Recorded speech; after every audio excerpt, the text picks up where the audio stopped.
Welcome to episode 16 of the Acknowledge to Action podcast. I'm your host, Matthew Benko. In this episode titled Feed the Fire, Ben Monnette shares his incredible journey through the military and beyond, highlighting key moments, challenges, and the transformative experiences that have shaped his life. Ben delves into his personal struggle with alcoholism and the profound impact it had on both his personal and professional life.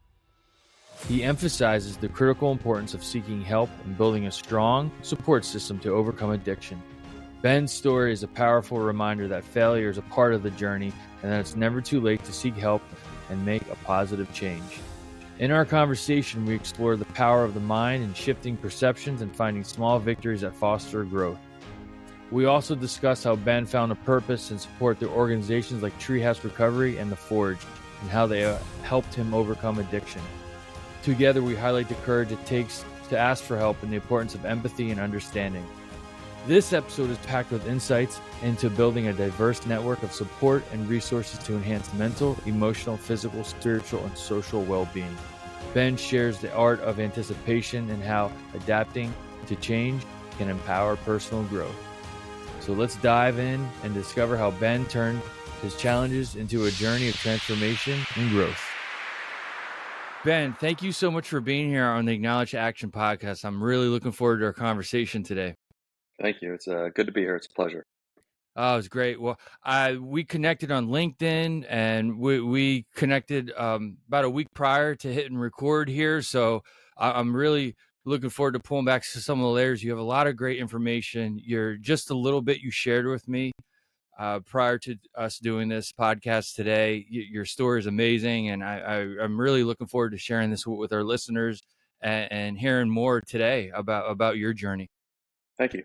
Yeah, it was a journey nonetheless. There's a lot of failures, a lot of successes, and as long as I'm continuing to learn and move forward, that's the name of the game. Yeah, no, I absolutely. That's what this is all about. Acknowledge to action is hearing other people's journeys and getting some good takeaway from that to kind of motivate and fuel our fire, right? Feed the fire, right? That Yeah, in our own way. So cool. Well, let's kick it off. And I always open up the show with asking this open-ended question, and we just kind of take it from there. We just kind of let the conversation and our dialogue happen, naturally after that.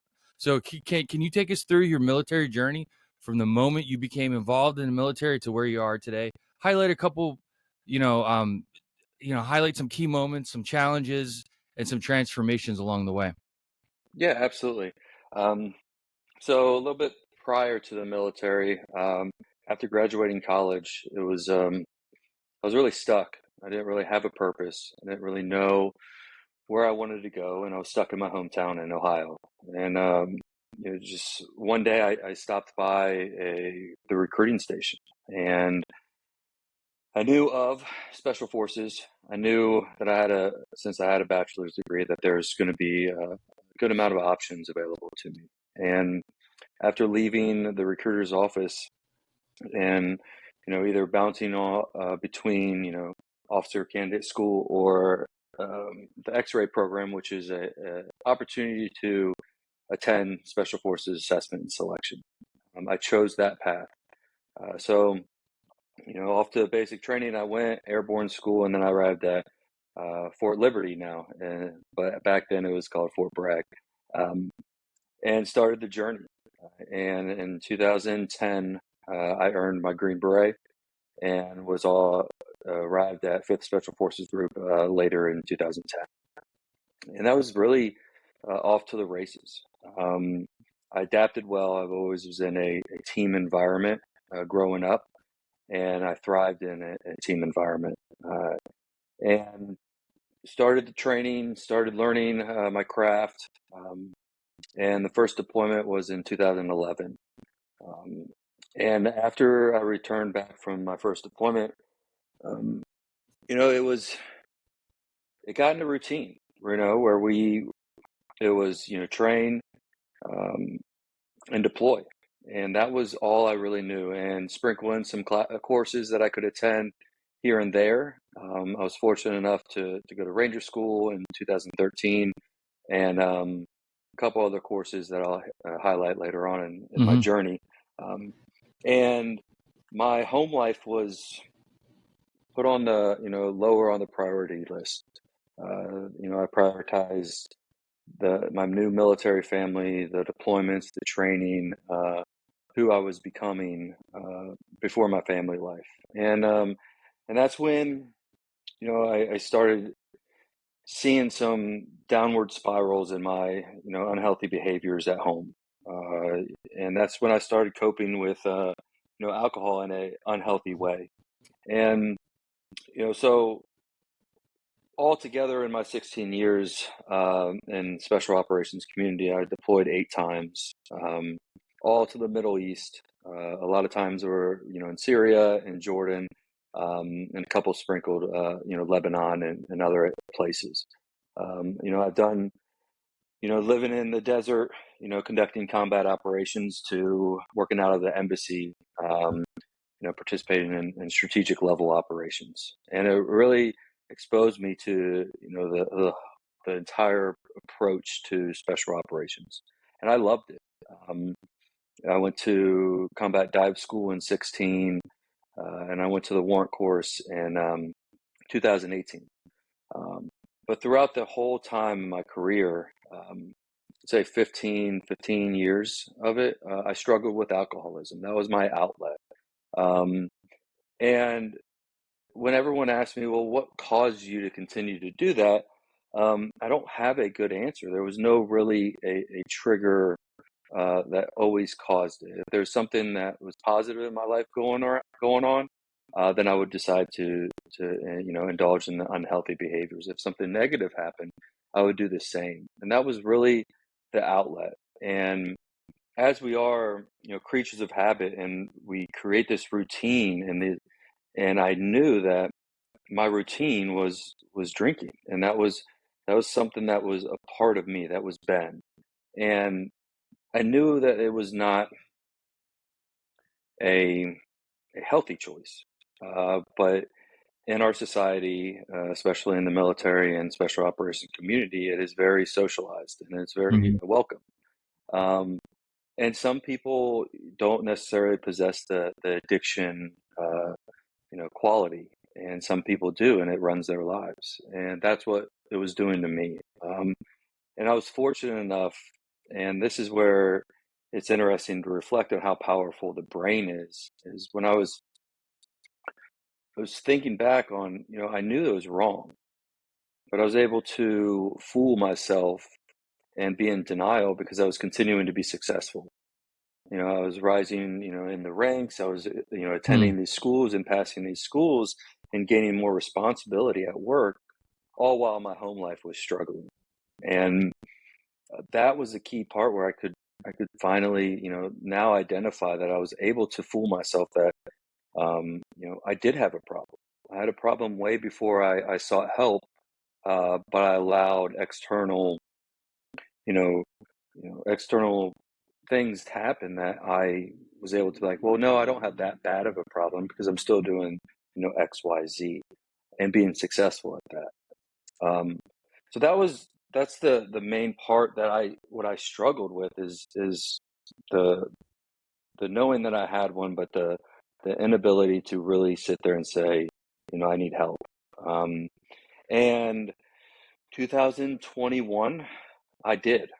Um, I decided I was going to this course up in DC, and this training event, and I knew I was not going to be successful in the state of mind I was at. So I raised my hand and said, "Hey, I need some assistance. I need help, with this unhealthy behavior." Um, Mm-hmm.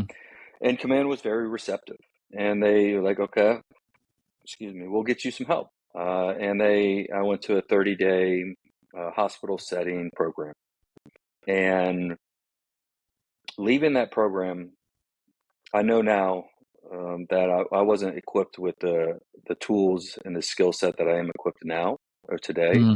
Uh, but just out of sheer determination, I was able to stay healthy and sober for 18 months afterwards. And although I thought that if I take out alcohol from my daily routine, everything would be great. I was significantly wrong. I was still angry. I was still, you know, life doesn't slow down. So when I took out alcohol without the tools and the skills, now I was really just, I didn't know what was going on. Although I was sober, I still was not handling stress in life in the most productive way I could.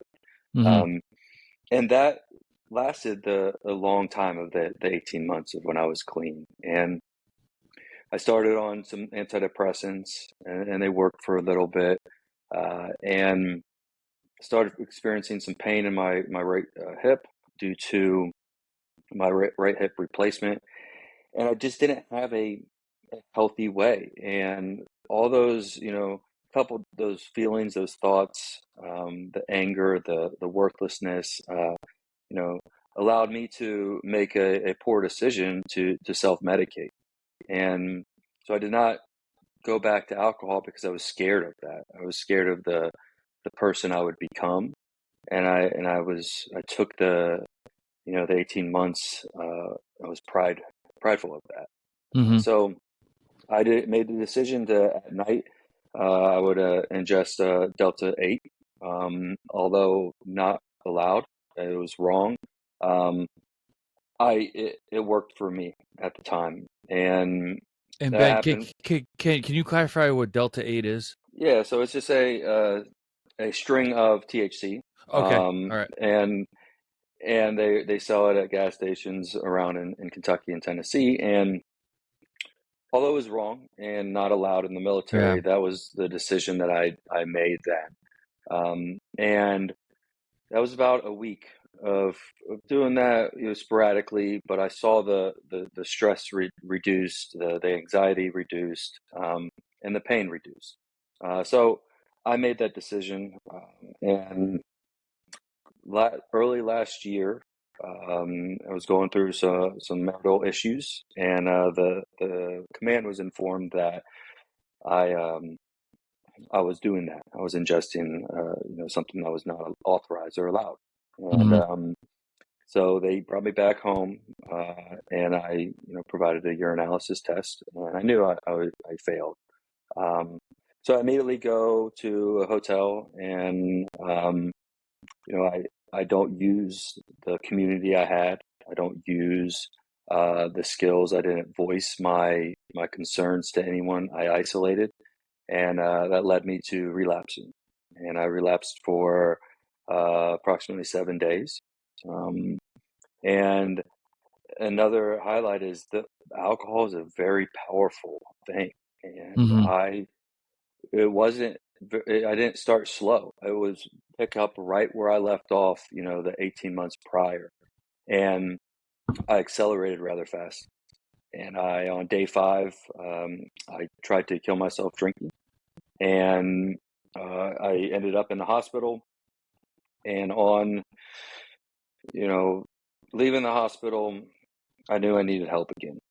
And I was fortunate enough to have Treehouse Recovery come to Fort Campbell about a month prior to that and talk to our behavioral health department. And they suggested I go to Costa Mesa, California, and become a client at Treehouse Recovery. And I said, okay. Okay. And I ended up going there for 3 months, and that was an amazing experience. I've said numerous times, and I'll always say this, that Treehouse Recovery saved my life, and it created a Ben that I always knew was in there and always wanted to become, but Mm. I didn't have the help, and I didn't have the knowledge to do that alone. And so I returned back, about mid to late last year, back to Kentucky, and equipped. I was well equipped with the tools to face, and be held accountable for my poor choices. And When you say equipped, what range does that cover? The mental, the emotional? yeah, Can you talk a little bit so about that? absolutely. For me, being equipped knows that, I knew that if I would go back, any life stressful or stress event would happen, if I would go back to alcohol, uh, I would be right back in where I was, and I would be, suicidal. I would have the depression, anxiety. I also knew that what was going on in my brain and the knowledge aspect of it, you know, in the moment of stress, we are very, limbic oriented, right? Our limbic part of our brain is driving. And for many military members, including myself, that's kept us alive for a long time. Mm-hmm. Um, but the prefrontal cortex is the reasoning behind it, right? The reasoning part of the brain. And as my limbic state was continuing to drive, I didn't understand the fact that the other part of my brain was not as strong as it, could have been. So when these life events would happen and I would start working myself up and get to that limbic state, I knew that what was happening in my brain. I knew the chemicals that were released, and I know that that was the wrong path.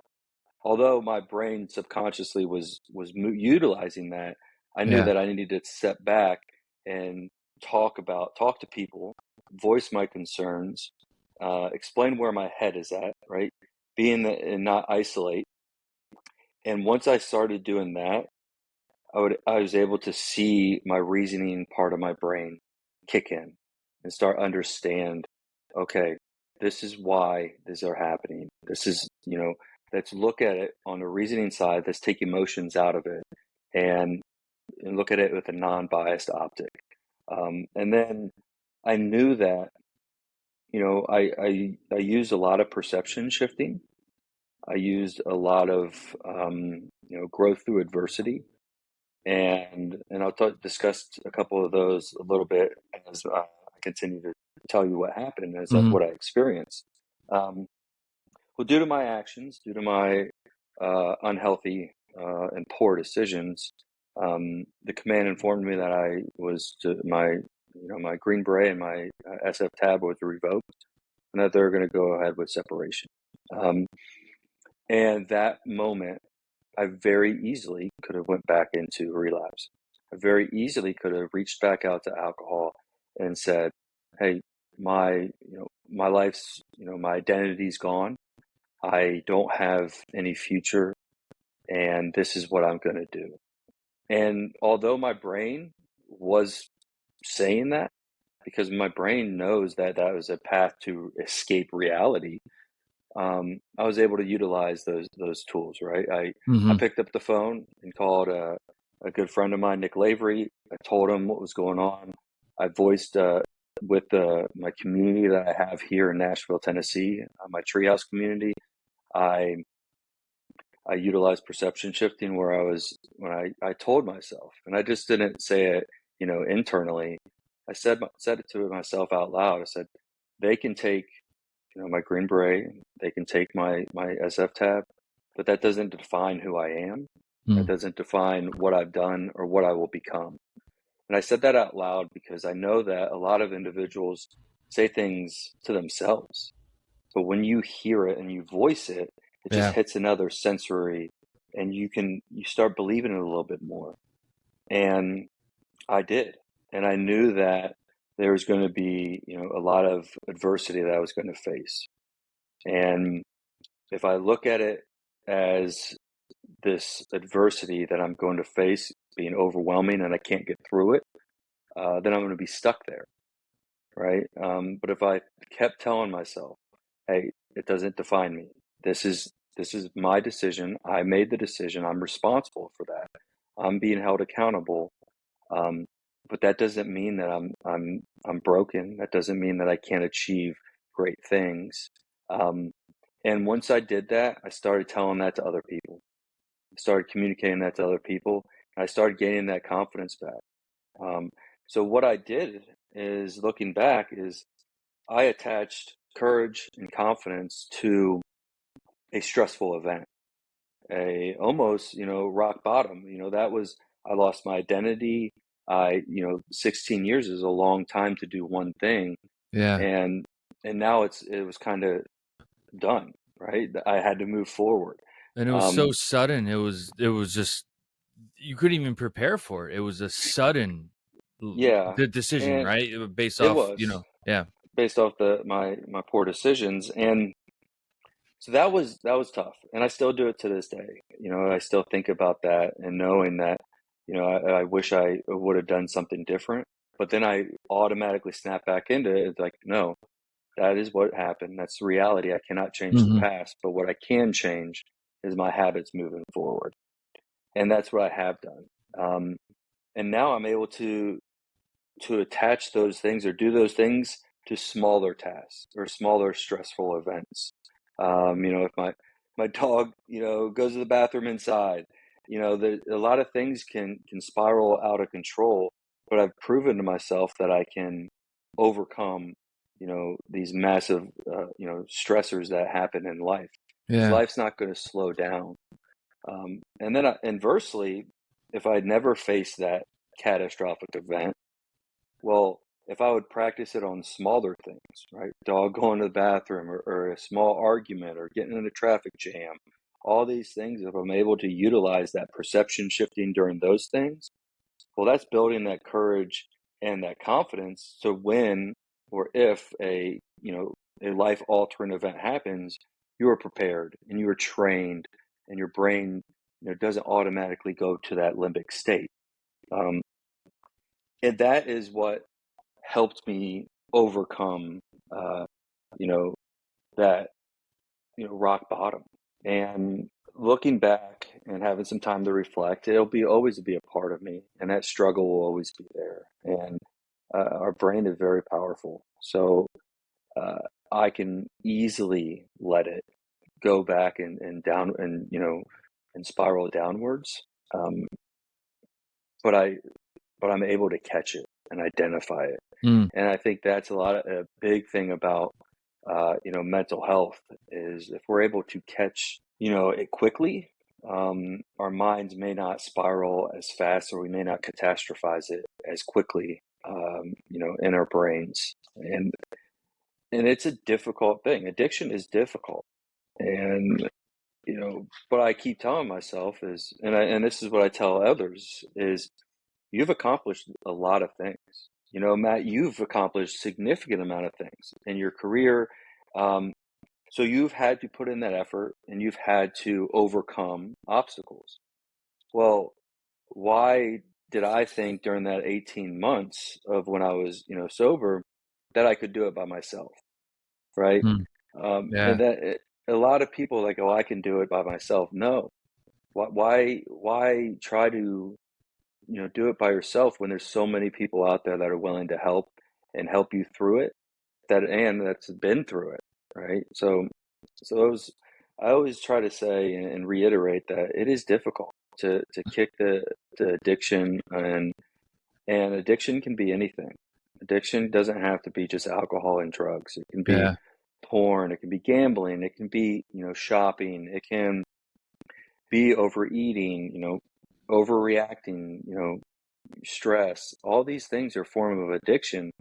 And if we try to do it by ourselves, oftentimes we're not as successful as we would be if we just include individuals to seek help and to seek guidance from. Yeah. That what you're saying is incredibly powerful. I'm taking all this in, and not only am I still processing what we talked about a week ago before Yeah, we hit record, and hearing your story as you pull back the layers, so incredibly powerful how you're acknowledging your circumstances and taking ownership of that.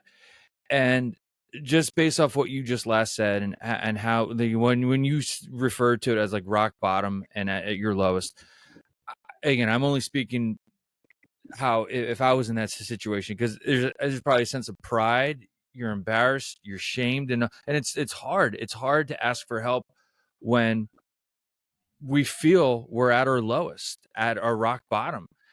And I heard a statement years ago. I don't know when, and I wish I knew the person I could credit to. I'm sure we could Google search it, but it's stuck with me, and it's been incredibly influential. And I think it applies. It's very applicable here. When emotions are high, our cognitions are low. And I think I think of emotions almost like what you refer to in the limbic state, and in our primordial. I'm probably not getting this right, but our the part of our brain that taps into the adrenaline, what we need to do in the moment, the limbic state, right? Let's do what Yeah. we got to do. And but when the dust settles, the emotion settles, then the cognitions come back. So when emotions are high, cognitions are low, right? So when it settles and it recalibrates, we could use that logic state of our brain. You referred to the frontal cortex, right? Prefrontal cortex. Yep. Yeah. So my point in saying all that, as I'm just processing everything. First of all, thank you for sharing what you're sharing, because I can only imagine how challenging it is. But like you said, the more you say it out loud, I could imagine. Again, I'm not, when I share things and I talk about it more, I find a way. I find additional ways to reinforce the path of strength that I'm on, and to reinforce and to do that. So, Ben, Yeah. thank you for what you shared so far, because I'm incredibly moved, and we're just getting warmed up here as far as Yeah. like our conversation goes. So, And that's, thanks for that.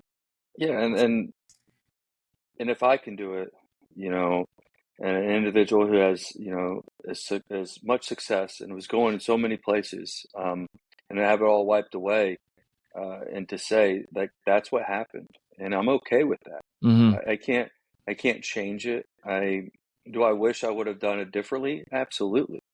Do I wish I Yeah. would have, still been, doing and on the trajectory that I was on? Absolutely.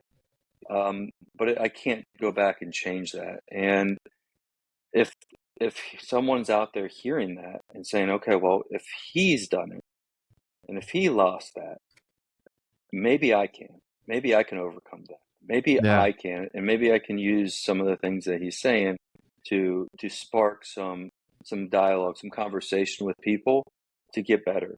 Because it's a disease, and a lot of people, view it, in a negative light, and it's something that some people have and some people do not. And if you have it, it's okay because it's curable, and you can change that. But change is difficult. Change is hard. And if you aren't struggling, I would say there's a high probability that either a loved one, a friend, a coworker is struggling. And it's very powerful when a significant other, a friend, asks the other individual, it's like, hey, are you okay? Like, you seem off. You may not be doing well. I'm here to help. I'm not going to, we are going to get through this together, and provide that reassurance, and having that understanding that, that person, just like myself, I knew drinking was wrong. I knew that I needed to stop, but it's so powerful, and it was so deep ingrained in my brain that it was the only thing that I knew what to do. And um, you know, that's another thing, is I want to ensure that people understand how powerful our brains can be, Mm-hmm. both in a positive way, but also in a negative way, right? And if we can just understand that and have some empathy towards individuals, uh, that person might open up. My person, especially a loved one, might be like, okay, you're right. I need to get help. And there's resources out there, and there's a plethora of resources out there to get help. And there's many people just like myself that have struggled, that are willing to help. Absolutely. And we talked a little bit about this too, that there's not a one size fits all, but it starts with acknowledging, hey, I'm struggling and I need help, and I need to build my toolbox. I need to feed. We talked a little bit about this earlier at the start of our session. We need to feed the fire that's going to produce what we want it to produce. Because fire, and I have a feeling we could tie this into the. Well, I'll let you introduce what Yeah. you're doing with the coaching business and treehouse recovery, but okay, for full context, I just got back from a camping trip. I have a 6-year-old and a 2-year-old, and it was the first like real legit campfire. And I was telling my 6-year-old how to feed the fire. You need oxygen, you need fuel. What's that? What am I missing here? Oxygen, fuel, and a source. Well, anyway, Source, so yeah. we came up with feed the fire, and I said, all right, we start with kindling, and then we have to make this fire the way we wanted to in a controlled environment, because then we were there making s'mores, but fires go on to make some amazing things, steel and all that other stuff. So when you front load it, and you, again, this is what's just coming to mind as I'm hearing your story, and I'm reflecting on it in the moment, is building that fire that we need to, um again, I don't want to use it, the forge, I just said it, but create to create the source that we want to create, to take action on, right? It's a Yes. fuel source. So we use fire as a fuel source, as a means to create the tools we need to put in our toolbox to deal with those stressors, to build additional tools and supplement our experience, redirect and reorient what we need to do to challenge undesired behaviors and replace them with desired behaviors. So it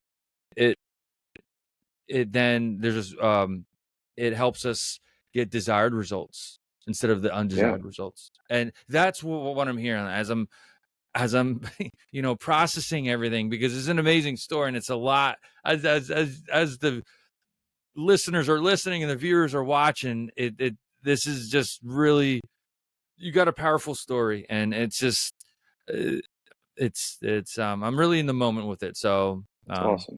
anyway, I Yeah. just wanted to share that.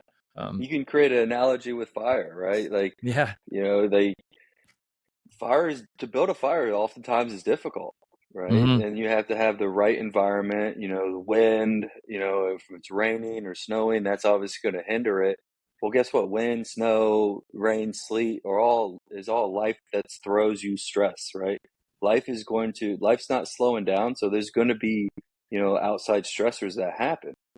And if we are trying to build a fire when it's raining, right, we need protection, we need overhead cover, we need dry wood, we need all these things, and we need to foster it and take care of it. And so, like, we have to take care of our own life, and we Hmm. know that, you know, I'm a firm believer that life will never, if we stop, life's going to be 100 yards in front of us, and we're going to Yeah. be there, stuck and wondering where we're at. Um, Not saying that we can't slow life down sometimes, but it's just an interesting dynamic when you're talking about, the fire is it's like, wow, that's kind of applies to that human is like, hey, we need to take care of our body, we need to take care of our mind, we need to add the right things to we have to continue to do the right thing, um, and as life comes, we have to adapt, we have to Yeah. change. We have to, utilize what we've learned in our past to continue to be successful. And that was one thing is I always thought, and I'm sure a lot of like you and a lot of other, successful individuals who join the military is, you know, I always looked at the next big thing. Everything had to be a Super Bowl, right? And once I graduated Ranger School, I was like, okay, what's next? I never really gave myself grace. I never really gave myself the credit of the hard work, um, because it was either not a victory or the Super Bowl, and there's no in between. And looking back on it now is we have so many victories that we accomplished throughout our days, Yeah. so many ones. And if we, downplay them or are not able to identify them, we're going to always search for that Super Bowl, and everything else is going to be a failure. And now, if I get out of bed, I have this routine that I get out, I read my daily devotional in the mornings, and then I go to the gym. Every time I do that, I'm like, good job. Like, one more day of doing that. Good job. Like, I'm identifying those small victories. Um, and not and that just helps me continue on that routine instead of looking at it like, well, okay, that is what it is. But no, it's something that you're doing that you put time and effort into it. Give yourself grace, be happy and proud of yourself for accomplishing that, and not always constantly look for the Super Bowl, because you're not going to enjoy life as you're running through life without identifying these small victories and these accomplishments that you make. Absolutely. And we skim the surface with your military experience in Yeah, service, right? You accomplished some amazing things. I mean, you said you did some overseas embassy duties, you earned your Green Beret, and then you went on the Ranger School as well. So that's it doesn't get much better than that as far as setting a goal, committing to and achieving it, and then having that being acknowledged and respected in the military and all branches of service. That's you're on a high level. I mean, everyone who serves in the military, we all have our contributions, but absolutely. here you are going like full speed, accomplishing some of the toughest, most life challenges and schools the military has to offer. And then when the dust settles, it's like you said, it's almost like, okay, the Super Bowl's over. I achieved that. What's next? I imagine that factors into how we adjust and deal with stress, because when we're dialed in and we're in a school. So what for me is like going to air crew school, becoming a C-130 load master. Like you're dialed in, you're mission focused. Like, okay, you achieve that. Now what? And when that now what doesn't exist, I think again, this is just a thought. That's when alcohol could creep in. That's when those undesired behaviors to fill in that void come into play. Oh, And then absolutely. that opens up this abyss of areas that we have a hard time and we don't want to be.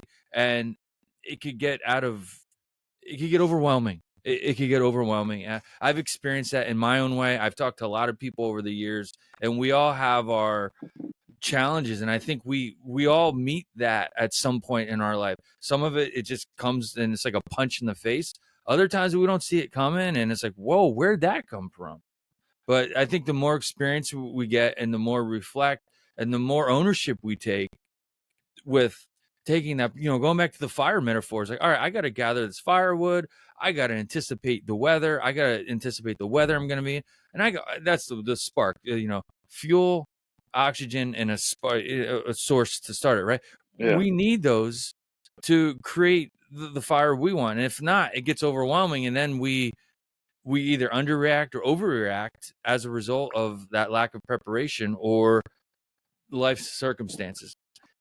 So yeah, I just that's what comes that's what I'm thinking, as whether it's military experience, transitioning from a civilian job, family, we could apply anything that life throws at us. We just have to have a mindset to like, okay, what what am I going to do about this in the moment? Am I going to overact? Am I going to underact? Or just take a balanced approach to it? And that takes discipline. That takes practice. That takes so many different words that we could plug in to do that. And that takes we were talking about getting into a rhythm, a routine, yeah, consistency. We could link that to really any form of military.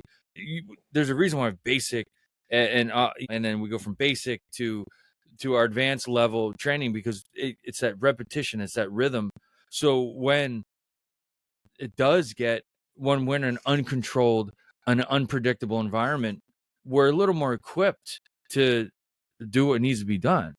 yeah. And And you yeah. said something about underreact or overreact, and at that time, whether you overreact or underreact, like that's okay, right? Like, Yeah. because where do we grow? It's not when we succeed, right? When we fail, we grow, right? I've heard the quote of fail once, fail again, fail better, right? Hmm. And I always look at, all these, high achievers, like Elon Musk and all these individuals that have done amazing things. You know how many times they had to fail to get to that part, Yeah. right? And so also, like, understand and be comfortable with failure, right? Understand that we are going to fail. We are going to overreact when we should not have. We are going to, allow someone to talk to us in a way that we don't want to be talked to. and say nothing, right? And no response, or have a higher response or whatnot. Yeah. And then we're going to beat ourselves up afterwards. Right? I should have done this, or I could have done this, like the playing the coulda, woulda, shoulda game. It's like, learn, understand that, okay, I didn't do it correct. I wish I would have, but I did not. What can I learn from that? What can I grow from that, right? That's the growth through adversity mindset of, okay, that didn't happen as well as I wanted it to happen. Hmm. Or, a speaking engagement, or doing the podcast. I'm sure you're like, oh, I wish I would have asked that. Or Yeah. for me, it's like, oh, I wish I would have said this or that. And it's like, okay, well, there's next time I can do that better. I could not, I'll add this, I won't add that, but I'm always growing. And Yeah. I'm not so hard on myself, because when we're hard on ourselves, it just opens the door for poor behaviors. And it just it's the fuel for negativity, right? And it continues to build and build and build. And then our way to get away and isolate or escape from that is potentially unhealthy behavior. And that's just, then we do that, we get the relief, the temporary relief from it, and we're like, okay, now our brain knows, stressful event happens, Ben's gonna spiral out of control. Ben drinks, the thought's gone. Okay, I know the equation. So that pathway, those neural pathways in your brain, when another event happens, your brain's gonna be like, hey, guess what? I know the answer. Do this. And as you continue to make repetitions and a routine out of that, that neural pathway is just stronger and stronger and stronger. And that's why addiction is so difficult, because we are getting that temporary relief from, a life stressor or something. We are getting that relief. There's no doubt about it that we get that relief from it because we escape. But it doesn't help, because oftentimes it comes back and we do it again and again and again, right? So uh, it's an interesting dynamic, and all those things that I've spoke about is the knowledge aspect that I talked about, that I did not have, or the tools prior to going to Treehouse, is with information and technology nowadays. There's so much information at our fingertips, Yeah.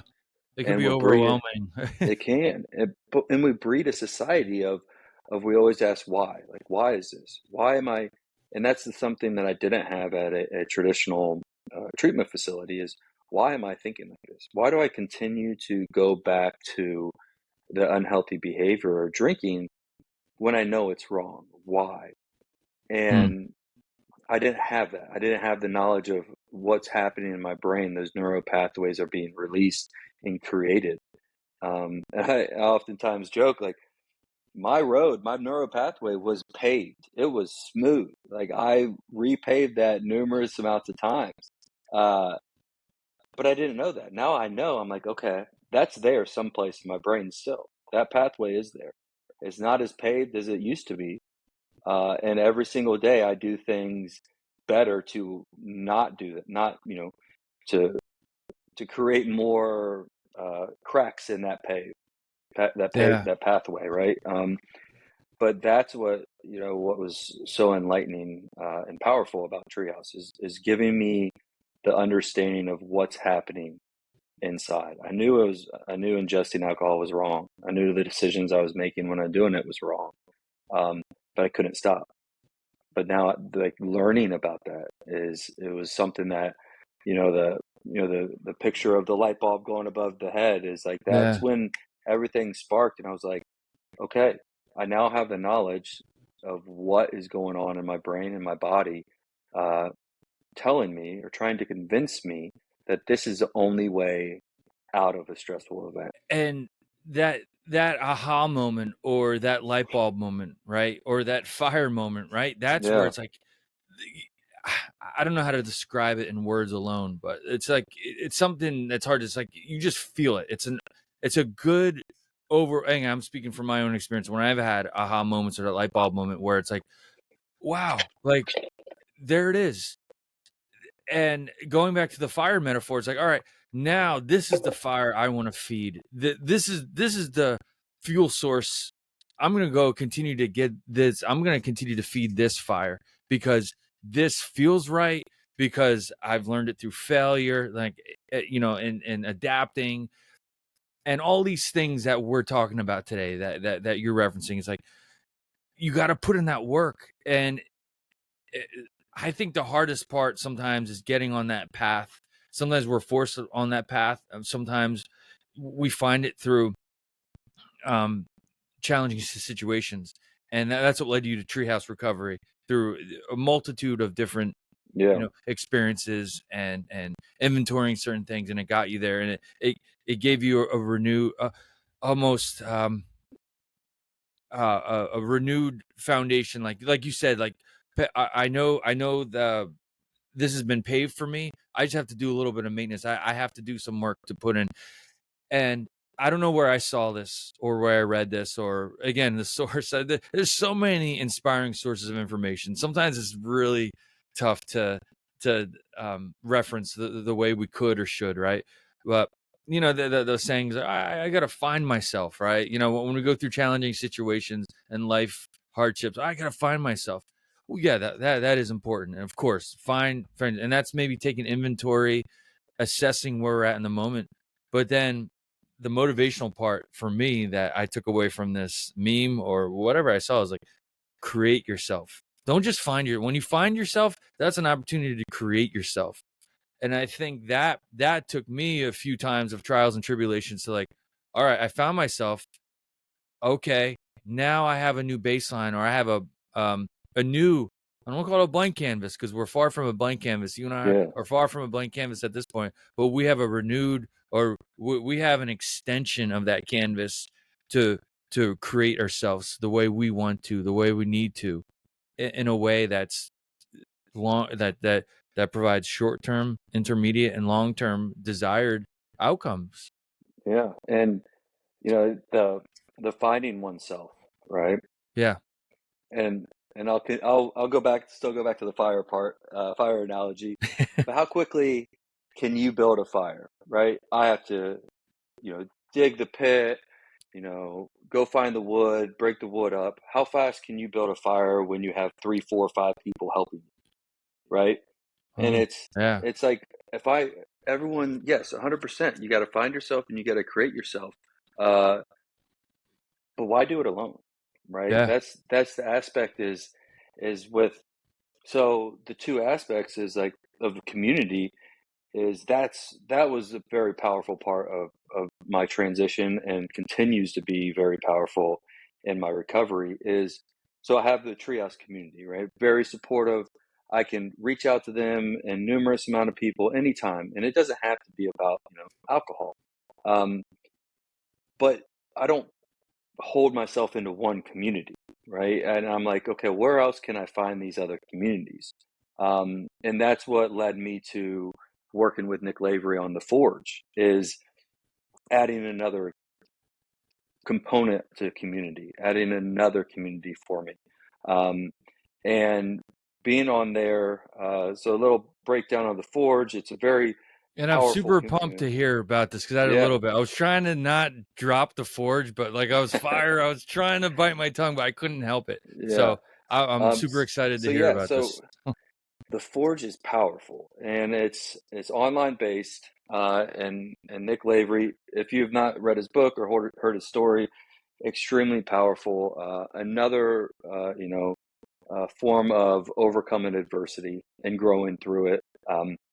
And he created it, and so it's a 14 different subject matter experts, and these experts range from mindfulness to some mentoring, some coaching, sleep, well-being, physical empowerment, physical training, cognitive, cognitive thinking. And I'm fortunate enough to be the subject matter expert of recovery and mental health. So it just adds another virtual community, right? As our society is becoming so virtually and so broad, um, we can tap into that and use that to our benefit. And adding, coming in onto the forums or messaging directly to these coaches, you have that direct personal relationship with that person. There's a wealth of knowledge on that on the website. Um, Very powerful. And seeing how, a lot of people are like, yeah, I have a community. Well, what does your community give you? Right? I have multiple communities because now I get to tap into, and as I do some self-reflection and understand, well, I'm struggling with, say some anxiety or maybe some triggers or some cravings. Well, I have a treehouse community that I can reach out to. Mm. Well, say I'm struggling with, my sleep or my physical fitness, regimen. Well, now I have the Forge community to tap into. So I encourage people to have multiple different communities so they can tap into the one to get their specific needs. Because you can't just tap into a community and expect them to give you what you need. You need to do that work yourself and do that self-reflection of yourself. Like, I need this. And once I get that, how do I find it? Where do I get that from? What How do I community do I get it? access it? Yeah, Yeah, absolutely. we have to create multiple access points to hold Yes. ourselves accountable in the most desirable way. When I say desirable, the most, whether it's productive, depending on what we're doing, depending on the context of accountability. It's like access and accountability, and we have to put that work in. And this right here is an example of that network of the work you put in, the work I put in. Like, we connected through Yes. LinkedIn. And I think it's been a couple years since Nick Lavery wrote Objective Secure, right? I Hmm. read the book a few years ago, and it just would, it just, the timing of it was, I don't know, profound. I'll say that. And it got me into the podcast, where I did a podcast prior to doing the Acknowledge Action when I was at community college. Anyway, my point here is, here we are. When we met last week, Ben, when we formally met and had our introduction conversation with each other, when you said you were connected with Nick Lavery and the Forge, I was like, wow. Like, and then we talked about JT Frank. You were on his podcast and the Consequence of Habit. And I'm like, it's so amazing. It's amazing how we're able to tap into that directly and indirectly, because here we're having this amazing conversation and we're all like interconnected, not even knowing it, in a good way, Yeah, and absolutely. I know the Forge is maybe a couple months, it's within the first year, right? I mean, you Yes, tell yes. me, but It went it's live in July, 2 months ago. okay, so we're not even 60 days in. I just kind of skimmed the surface and I'm like, wait, what? Like, when you brought it up, I'm like, what, the timing of this? And that wasn't even in our baseline introduction. It just happened to be part of our, networks and whatnot. So Yes. that's why I was going back to, a few minutes ago. That's why I was so excited to hear more about it, and how you're saying it can be an access point for you, given the set of circumstances that you're looking to tap in, that you need help with. And full disclosure, I'm no financial person by any means, but my basic understanding of investments and money and financial management is diversify, right? To diversify your financial portfolio. Well, I think that applies to our social network as well. Is Yeah. have a diversified, and that takes work. That takes, we got to be vulnerable. We got to be comfortable with being uncomfortable, with going old school and going up to people and say, "Hey, I'm Matt. Hey, nice to meet you." To get that neighborly vibe back. Yes. Because I'll be honest, I don't. Three houses down, it's all just as much as on me as the neighbors. I'm like, we got to do more to connect, to build that network, so we have those access points to ask for help, but also be there it goes both ways. It's a two-way street.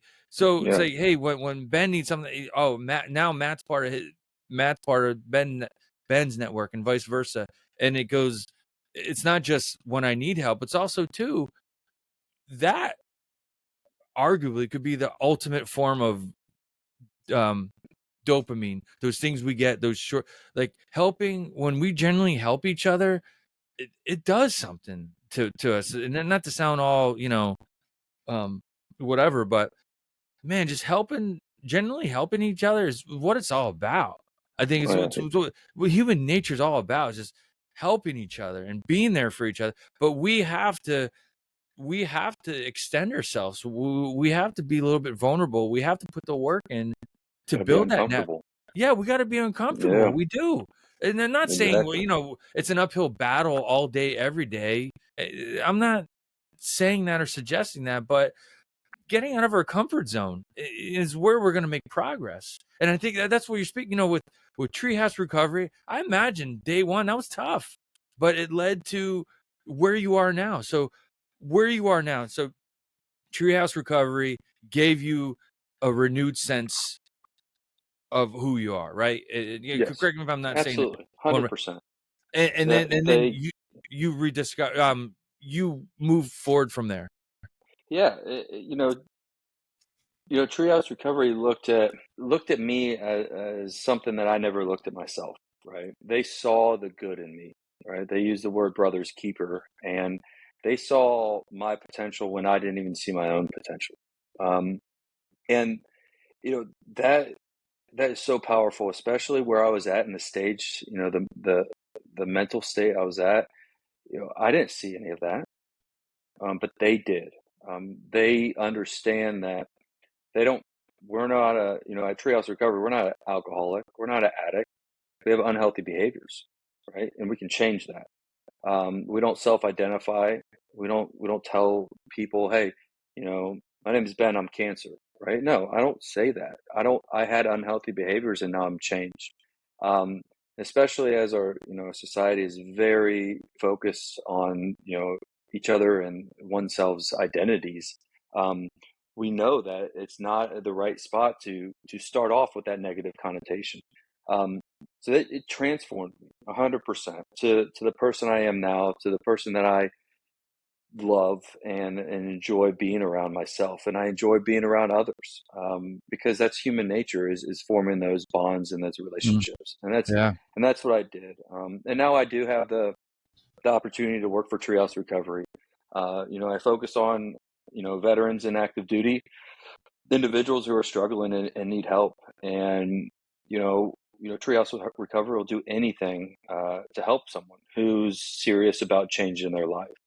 Um, so I am doing that. That is something that I am very, I take a lot of pride in, and I take very seriously, because they were there for me when I was at the lowest point in my life. Now I'm going to pay it forward and be there for others. And then that sparked, me coming home, and I've known Nick for five plus years, deployed with him, and talking to him about my story. He's like, hey, like, that's powerful. You can change lives with this. And I was like, okay, how? Right? You've done this, you know how. I'm just now beginning. You tell me what I need to do. He's like, well, let's start doing this. And then I had the offer to become the one of the subject matter experts on the Forge. That's And that awesome. was, and I enjoy that is because what I'm doing is I'm being able to voice, that we can get better from that. A lot of people may feel that I'm stuck, right? You can get better. And I'm a living testimony. And everyone from Treehouse Recovery who was past clients of Treehouse Recovery, which is a significantly large amount of employees, they are all testimonial of, it can be cured. We can beat it. It takes effort, it takes work, and it takes community, but it can be beat.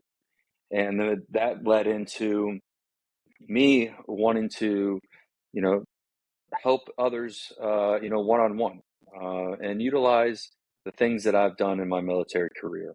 I've trained, many, many, indigenous forces to do complex things. I've overcame a lot of things, not just, personally with my addiction, but also professionally in my career. I've accomplished a lot of things in my military career where I can use that to now help others. Unpack their goals, get specific with their goals, and reach them. So about a week, yeah, about a week ago, I launched resiliencereconnaissance.com. So it's resilience reconnaissance.com. And it's in infant stages of just some one-on-one, you know, officially it's coaching. I don't look at it like that. I look at it as like, hey, we're gonna communicate, we're gonna talk. I'm gonna learn from you, you're gonna learn from me, and at the end of the day, whatever you're struggling with, whether it's professionally, personally, we're going to overcome that. We're going to, set goals. We're going to set targets, and we're going to achieve it together. And we're going to continue to do that until you're satisfied with where you're at in life. Because I know the importance of going through turmoil, going through life, feeling stuck, and doing it alone is just not an option. So yeah, I hopefully that kind of kicks off, and I'm able to get people to where they want to be, not where I want them to be, but where they want them to be. That's pretty. I'm definitely gonna get that website on the Acknowledge to Action YouTube channel. But how you describe coaching, it's to me what I heard or how I process it is it's an opportunity to connect and communicate, to collaborate. Yeah. And just really talk out loud. Like you said, going back to what you said about 45 minutes ago, when we say stuff out loud, as opposed to being in our own head with thoughts, ideas, words, whatever, there's something empowering to that. There's just like, wow, I said it out loud. It's one thing to say it out loud to yourself. That's a start, right? Or in a form of that could be writing it down, or it could be, Yeah. but when you share it with somebody else, man, that's the recipe. That's where the magic can happen. And whether it's one-on-one, and sometimes we need that one-on-one coaching before we're ready for a group setting. Yes. Other times we depending on our personality or skill set or strengths, whatever, we're more comfortable starting in the group setting and then working our way to the individual to do the work, vice versa. Like that's what I said. There's no set. You have to do individual one-on-one to do the group, to do this, to go on to conquer mountains, right? It could be a variety of different things, but it just starts with getting out of your challenging yourself, I should say, challenging yourself and opening yourself up to collaborating, Yeah. collaborate, and I think that's where it starts. And that's where you need to challenge yourself to collaborate. I believe is what is going to help. And I'll use another, what's the word I'm looking for here? Statement, the grass is greener on the other side. Okay. But again, I don't know when or where I read it, but it says no, the grass is greener where you water it, where you cultivate, where you feed it, Yeah. right? And we don't have to. Sometimes we do have to get in a new environment. Sometimes we have to completely 180 things or whatever you want to call it. But sometimes we have to take inventory. It's like, no, I need to fix the environment around me.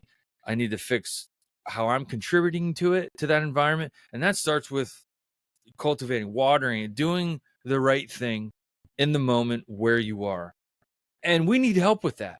And that just means we jot it down and it's like, okay, where do I go from here? It's like, okay, I'm going to connect with Ben, with his coaching, to cultivate that, to make it, to take it to the next stage, so on and so forth, to get Yeah. to that You level said, of productivity where it's productivity to sustainability. um, yeah, I like it. Yeah, of course. Like uh-huh. you continue to do that. It's a habit, right? We can have positive habits. Yeah. And you said accountability, and that is amazing. That is such a difficult thing to do, right? Is Yeah. being held accountable. And I break it down into two forms, right? Um, when I ask to be held accountable, I'm specific. Like I am saying how I want you to hold me accountable, why, and when, right? Those are the three things, and how basically. But basically the when and the why and how I want you to hold myself accountable. Because guess what? Anytime you're held accountable, guess what? We all do is go straight to becoming defensive. Yep. We're like, whoa, whoa, whoa, yeah, and then the yeah buts or but I was thinking this and yeah, but Actually, this, yeah, well, but exactly, actually, yeah, and that's the thing. So it's like, okay, well, if you give me, if I'm like, hey, Matt, I want you to hold me accountable. I want you to, call me in the mornings and make sure I'm up in the morning to go work out. Right? I'm like, okay, and you're like, all right, great. I'm like, I want you to call me at this time hey, and I want you to ask me if I've gotten up. And if I haven't, hey, I don't want you to remind me at that time. I want you to, maybe later on in the day or something like, hey, remember you told me that you wanted me to hold yourself accountable. This is me holding yourself accountable. Why didn't you get up? Right. So it's better received because you're giving that person the guidance of how you want to be talked to. So that's where I take a step further in the accountability portion of it is, and it has to be from someone you respect and you love, Yeah. because they're going to come with, respect and love back to you. And then the second part, as I break down accountability, is ask to hold someone else accountable. You'll now learn that it's very difficult. It's those tough conversations that you have to have. It's that unwanted, that being uncomfortable. And once you're able to do that, combined with, giving them the five W's of how you want to be held accountable, you'll see a significant Hmm. improvement of A, how you're receiving it, and B, how you're able to hold someone else accountable, because it's a learning process. I appreciate and value how you said accountability. We get defensive, right? That's what comes to mind, and I think accountability triggers our emotions, whether we think of it like that or not. Like, okay, I'm being held accountable, good, bad, or ugly. It's an emotional state. It triggers our emotional state. I'm making the argument for that. And when our emotions, going back to what I said earlier, when our emotions are high, our cognitions are low. So if somebody's holding us accountable, whether we ask for it or not, or it's anticipated or not, it does. But the more we plan for it and ask for it, the sooner we could get back to that logic state and that the go beyond the limbic state. I had Yeah. to jot some of these cheat sheets down. Just full disclosure. But to get to that logic state, to like, oh, all right, that's right, we did talk about that, and we could do that for like, and then we could have a whole nother conversation about core values, and that's what core values do for each respective branch of service, and then our mission statements, depending on what we do in the military, right? There's value in that. It's a reminder to calibrate ourselves so we could be accountable, so we could do what needs to be done in the best way possible.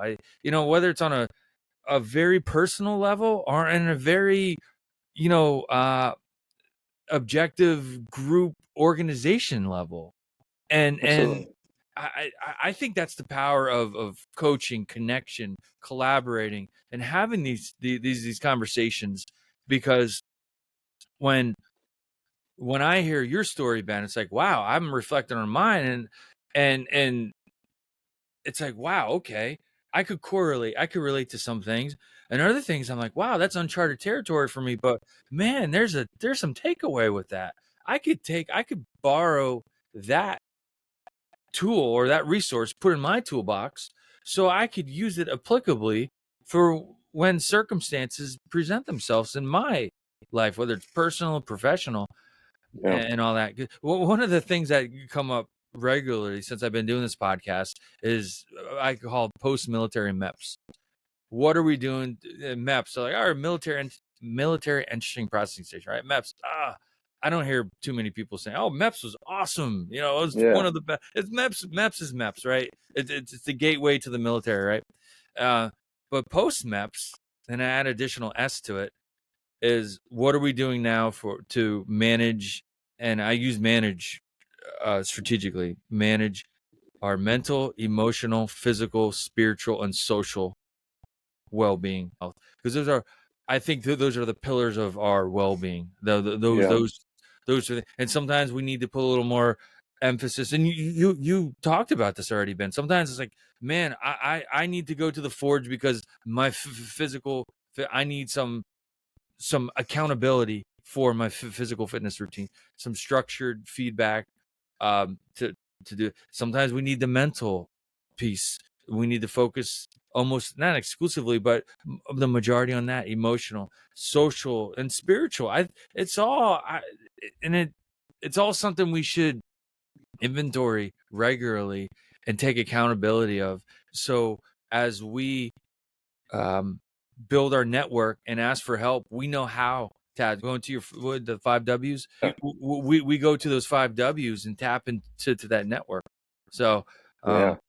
That's well, to answer like a little bit, how can we, continue to build on, the mental, the emotional aspect of it. And I think the physical thing is there with the military, right? And the social is there. Oftentimes it may not be in a healthy environment, the social aspect of it, because a lot of drinking is yeah, around that. Um, but I mean, to me, it's like, we have to destigmatize it. And I think a lot of, I think it's there. I think the ball is rolling on the military side of to understand that we are human. We are struggling, and we have endured a lot, right? Whether you're still active or you're out, you've endured a lot, and you've had to overcome a lot of adversity. So I don't know the right answer of how do we continue to do that. Things like this is getting the yeah, word out there, just letting people know that it's not, that it's okay to ask for help. It's okay to say, I'm not okay right now. I'm struggling mentally. I'm struggling physically. Um, and this is what I think I need. It's getting there. I think that we understand the importance. We're learning about that more and more on the military aspect of it. And then just being there for one another and being empathetic, and, you know, peeling back the layers of someone. If you're engaged with a person for, many years, or he's on your team or you're in your unit or whatnot, and you see him not acting healthy or acting, in a different way, ask, right? Don't just take it, well, he's just being he's had a bad day, and chalk it up to that. Ask him. Um, yeah. I and it does take work on each and everyone's part. Everyone has to do their own due diligence and their own job of communicating that. And if you're not okay, find someone to communicate that. You can't expect people to, change yourself for you, but they sure as heck can help you. And, this what brings me back to the beginning is, it is hard. It is difficult to change anything in life. Any routine that you've had is very difficult. I read somewhere that it takes, a lot of people are like, hey, you want to create a new healthy habit? It takes about a month to create that. Well, it takes about 4 times as long to break the unhealthy one. So mm, consistency, repetition, you know, help from others, and understanding that I still have those unhealthy habits, but I'm creating new ones, and it takes time. And stop being so hard on everyone, or on yourself. You're going to fail. You're going to make mistakes. It's not the end of the world, but understand it, be held accountable, and make the best of the next decision. Yeah, Ben, that's I really, again, appreciate everything you're saying and value what you're saying, and it takes me back to one of the in my high school, and it was like in not it was part Roman numerals. It was in that script on concrete. It said, "Inquire often, judge rarely," and it just what you were just saying. Ask somebody how they're doing. Don't just chalk it up as, oh, they're just having that's just who they are. It's just they're just having an off day. No, inquire. Don't judge or don't come to a conclusion. Inquire, and that takes a little bit of well, not a little bit. It takes effort. It takes discipline. It takes us being uncomfortable and just maybe having that awkward exchange at first and getting past that uncomfortable state of exchange, but then it leads to the source, or it leads to being empathetic. hmm How I think of empathy is experience. Like when we've experienced hardships in our own way, we could be empathetic. Uh, and we've all, regardless of how long we've been on this planet and our life experiences, we've all experienced some challenging situations. And if you could tap into that and relate to that, and like, I remember having, or I could understand that to a certain degree, I can empathize, and that is so empowering. And the what was it, the art, oh, that was it, going, not shifting gears here, or I'm not trying not to, but the art in anticipation, anticipating when you could or should be empathetic with somebody or asking for help. There isn't a science to anticipation because there's so many variables and mitigating circumstances. But that's where that's what comes on. The art of anticipation is using our instincts, using our experience, and using our training, using all those formalities to help anticipate when we need to ask for help, when we need to take inventory of our mental health, our emotional state, uh, to be able to ask and take accountability of ourselves in the moment to help us take good action, Yeah. healthy action. I don't want to say productive because that sounds like corporate, but like just healthy action. And then we come to our own terms what healthy is. My version of healthy is as long as it's honest, respectful, and it's purposeful. I think that's my core values of healthy. Honest, is it honest? Is it respectful? Is it being intentful? Is it being purposeful?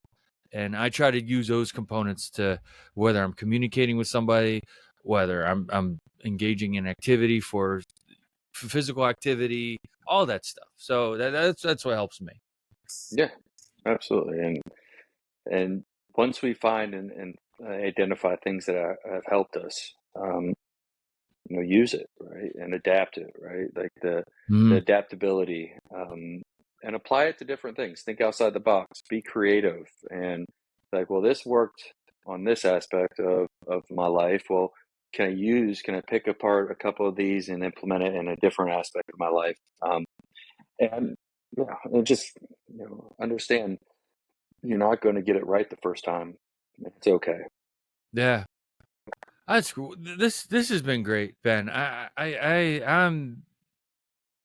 mean, I always have great experience. I love connecting. I love having these conversations. But this was a really important one. This was a great conversation we had today. I had a general idea of what we were going to get into, but the art of anticipation, right? Yeah, It was this was pretty awesome. I'm really there's a lot of takeaway for years to come, and this is one that I I'm really enjoying. And I appreciate you sharing your story, everything you have to offer from your military experience to your treehouse recovery to your coaching business to the forge working with Nick Lavery. And I don't think we talked about it. He's the first above the knee amputee to return back to special forces. He has a book.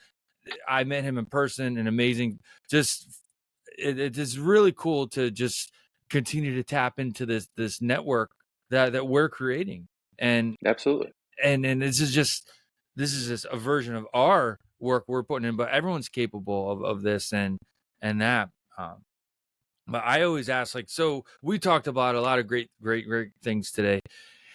What message would you like to share with our listeners as they navigate their own paths, both within the and beyond the military, or wherever they may be at on their Yeah. journey? Well, first topic comes to mind is it's okay to be not okay, Mm-hmm. right? It's okay. Um, and let's stop trying to create our own fire and let's start allowing other people to help us. Mm, And whether that is you wanting to, you know, kick a habit or find another community or achieve certain goals, there are resources out there for you. Um, and if you don't find the right one, or if you start one and it's just not going well as you anticipated, be selective. It's your life, your decision. And ultimately, you are going to write your own path. Doesn't mean that others can't help you, but it's your job, to find that path and to create it. And then lastly is change is extremely difficult. mm-hmm. Doesn't matter what it is that we're trying to change about ourselves. It is extremely difficult. But each and every one of us have had sometime in our lives that we've accomplished something that was extremely difficult. We may not know it or think about it at the moment, but we can tap into those things that what allowed us to accomplish those difficult tasks and tap into those into applying them to the new current difficult task that you're having. Um, but it's difficult. It is hard. It takes effort. Anything that's worthwhile is going to take effort. And um, sometimes you need some people to help you get to that part, but then it's your job to maintain it. That that's awesome. That's great advice. I like how you said ask for help to build your fire. Don't do it alone. And that's what I've been saying as the Acknowledge to Action podcast evolves. So does kind of like my my sound offs and the core values. But one thing that's stuck, maybe from the beginning, I don't know, but within the first couple episodes, is like wherever you are on your journey, you're not alone. It may feel that way. It may seem that way, and in the moment, that's just all you sense. But you're not. You it takes work for you. And sometimes you got to pull back the layers. You got to let the dust settle. But they're the veteran community and beyond. You don't have to even be a veteran. It's so strong. There's the power of the human network is Yeah, amazing. You just have absolutely. to put yourself out there. You just have to be curious. You have to challenge yourself. And I know that's hard sometimes in the moment given the set of circumstances, but just acknowledging it and thinking about it and reflecting on it and finding that path that you want or need to be on so you could not only find yourself but create yourself the version that you want to be and to help you get Yeah. over that, to help deal with the circumstances that you're dealing with in the moment I mean, or you beyond know how or much, courage it takes to ask for help? Like that is the second you ask for help, like you have just won the Super Bowl, right? That is equivalent. It's such a courageous feat to sit there and be like, I'm not okay, I need some help. Um, and then being able to listen to advice. But yeah, that initial step is the Super Bowl. Is saying I need yeah, I need some help. it definitely is the with the sports analogy, it's the path to victory. Yeah, It really is, and it may not seem like that way in the moment, but just acknowledging it and asking is arguably, if you don't do that, the situation circumstances are going to manage you in ways that you may not like or they're going to be long-term undesirable. So Ben, thanks again. We have not only has this been an amazing conversation, but I am really proud of the Acknowledge Action music playlist. So music and songs can speak to us in ways sometimes even conversations can't. So that's kind of why it was always been my thing, asking guests to dedicate a song to the playlist. So what song speaks to you, or what song do you want to dedicate to the Acknowledge oh Action playlist? man, I will have to send it to you. Uh, so a nonprofit organization called Operation Song Okay. uh, pairs Nashville songwriters to veterans, and they sit down and talk to you about your story, and then they create a song for you. Phenomenal organization, free to the veteran. Oh wow. Uh, you can do it virtually, but I walked away with a song called "Right Where I Need to Be," and I'll send it to you. It's still in the Okay. works. I have a rough cut, but it's a song about me, and it's a song about what I've overcome, uh, and my adversity, and it's very powerful. And it's just another art of healing. That wow, that's awesome. That not only am I like very excited to hear that version of the song, but also learn more about that organization because that you're right that through forms of art, whether it's excuse me, music, uh, visual artwork, content creation. There's a form of therapy to that Mhm. allows us to process in ways that may just the spoken word where it's not possible strictly through the spoken word or through traditional conversation. So that's really cool. So, wow, another great resource for all of our listeners to tap into and listen to other songs for veterans and all. That's awesome. Can you just share your website that I know it was last week you created? Share that Yeah. website one more time, and it'll be for those just listening to the podcast. It'll go to the YouTube Acknowledge Action channel, and it'll be there accessible as well. But Yeah, absolutely. It's www.resilience-reconnaissance.com. Cool. Okay. And the Forge. How can individuals find out more about the Forge and get connected with the Forge? So it's going to be Team Machine, so TEAMMCHN.com, and that'll bring you to the initial page, and then on the top it'll have the Forge, and you click on it, and then I'll bring you to how to join that community. And then and if you are or someone else is struggling, www.treehouserecovery.com. I'll give you to the main page. Check it out. It's an amazing program. It's a different program. A lot of physical fitness is involved. So not only will you return mentally fit, but also physically fit as well. That's pretty awesome. Ben, I can't thank you enough for all what you've shared today, sharing your story, sharing these resources.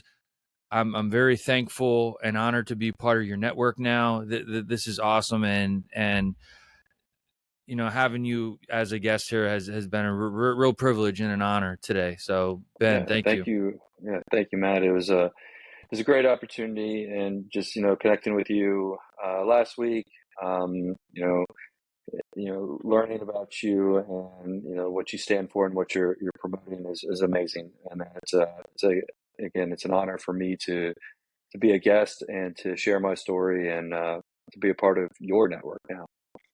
Cool. Well, as our networks grow, so are our resources. I have some ideas that are cultivating. I'm a little bit beyond the infancy stages, but as that evolves, as far as like a veteran group talk once a month, I'm thinking about just having an open, podcast version at the end of the month. So it would be great to have you're always invited. You're always welcome on the Acknowledge Action podcast. But as that resource evolves and it becomes an access point, so let's say the last Fridays of the month, okay, we're gonna have a call in an hour. I welcome you to be a part of that, and it would be an honor to have you part of that as well. But more details to follow on that. I have to get all the logistics and the platform to do that. But it's something I'm working on, and I would absolutely love to have you part of it. Let me know, and I'll hop on. Okay. All right, Ben. Well, hey, thanks again. Until next time, man, take care. Your story and your journey is amazing, and I appreciate you, brother. Thank you very much, Matt. All right. All right. That wraps up episode 16 of the Acknowledge to Action podcast. A big thank you to Ben Monnette for sharing his powerful story of transformation, resilience, and growth. Ben's journey through the military, his battle with alcoholism, and his path to recovery serve as a profound reminder that it's never too late to seek help and make a positive change. His insights on the importance of building a strong support system and harnessing the power of the mind to overcome challenges are invaluable. We hope this episode inspires you to find and create yourself, tap into the power of community, and embrace the courage it takes to ask for help. Remember, failure is just a stepping stone to growth, and with the right support, change is always possible. Thank you for joining us today. If you found this episode helpful, please share it with others who might benefit. Don't forget to subscribe to the podcast for more inspiring stories and insights. Until next time, keep pushing forward and believing in yourself. Wherever you are in your journey, you are not alone. This is the Acknowledge to Action podcast.